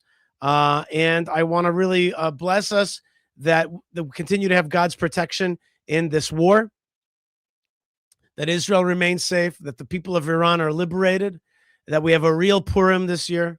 This year's Purim is different than other Purims. This is a Purim of actual destruction of the Amalekites. We dream to see the Amalekites once again. We remember them back then hanging at the end of the Purim story, and today we're seeing it in reality, in action, not as a text and not as a play and not as a memory and not as a dream, but as a reality today on the ground, that the enemies of Israel are being killed one by one. we have to really also bless. We have to bless our leadership, and we have to bless them with good decisions, with strong decision making, with strength, and with courage, and with fearlessness, and really to see the actual end. And I also believe that we have to have the imagination to see a world without the evil regimes, without the Assad regime, and without Hezbollah and Hamas and ISIS and Al Qaeda, and certainly without the Iranian mullah regime. Today is a different day, and we must have a dream in our hearts that yes, such a world is possible. It is possible, and we have to pray for it. We have to say, go all the way. And there are evil people right now, even on my channel here, writing evil stuff to the calling for the destruction of Israel. And so there's still lots of evil out there. There's still lots of evil. I mean, I'm seeing it right now on the screen, all kinds of people writing evil stuff. But there are good people who are saying, yes, it is a time to seriously pray. It's a time we are in this, and Iran will be free of the awful regime of death and oppression. And many more people are writing, and many more people know what a great moment this is. But the moment is not one to think about it lightly or to take it easy. We are a very serious war with very serious enemies, and there's hate all over this world. We know about it. And here on Yishai Fleischer TV, there's a lot of love and there's a lot of strength for Israel. There's a lot of support for Israel. Today, we repay the Persian people after 2,500 years. That's awesome. And I want to thank all the other folks who have supported us today. For example, John from the USA, thank you very much. And that Tempest guy says, American Israel showing the world what doing the right thing looks like. And others who have really been sending us blessings. Thank you so much for your support, and we're going to continue to need it. We continue to need your support. A really easy way to support, a really, really, really easy way to support is to like, subscribe, and comment. One of the wars out there is the war of the algorithm. And when you help us with the algorithm, it's a small help from your side. It's to hit like, subscribe, comment. It makes a tremendous difference. It shows the algorithm and teaches that you guys want Yishai Fleischer TV from the land of Israel. You want to feel those blessings and connect with those blessings and send those blessings. So please take a second and just do that. That makes a tremendous difference. And I also want to remind you that if you love what we do, you're going to go to Yishai Fleischer TV to like, subscribe, and comment, or to buymeacoffee.com/Yishai. Bang, bang, bang. Look. Oh, here we go. I forgot to do it. I got to do it like this. Buymeacoffee.com/Yishai. Buymeacoffee.com/Yishai. A real great way to buy me a cup of coffee. Ding. Delicious. Gives me strength. Feel the love. Toda rabah. Thank you so much. Thank you for my friends who bought me a coffee. Toda rabah. It's a great way to support the show. And another way to do it is to go to fightforisrael.org, because you are a fighter for Israel, for the land of Israel. And together we shall make God great again. We're going to continue to broadcast here from Israel. We'll see how the war develops. We'll try to keep you abreast. I want to thank you so much. I want to thank my team. I want to thank Elazar and Yo for being with us today. I want to thank Malka and Jonathan Conricus and Pollard and Amir Avivi for joining us today. And of course, our good friend Yunus, our Iranian friend Yunus Sadeghiani, and so many good friends came on the show today to inform you and to be with you and to give us a little bit of a taste of what this war looks like. Together, my friends, we will make God great again. God bless you, folks, wherever you are. Stay tuned, stay calm, stay part of the story, stay connected, and stay blessed, because we're sending you blessings from the land of blessings. And shalom.